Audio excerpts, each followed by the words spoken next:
Bwana asifiwe, Bwana asifiwe watu wa Mungu. Nataka tukaombe kwa habari ya waigizaji waliojiingiza kwenye maisha yetu. Tunamwona mwigizaji wa kwanza Delila alionekana kumpenda Samsoni na Samsoni akamwamini. Tunaona matokeo yake, alimlaghai mtumishi wa Mungu na akadaika kwa sababu ya upendo, lakini tukaona Samsoni akapoteza.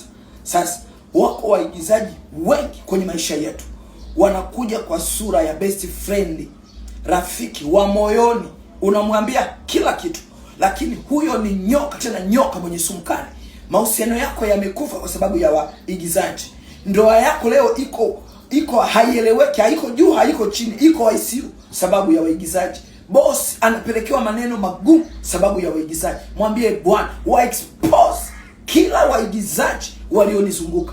Yuda alimkumbatia Yesu kama anampenda vile, lakini kumbe ndio ilikuwa sign ya kuwatambulisha kwamba ni huyu, kwa sababu wale watu walikuwa wanafanana.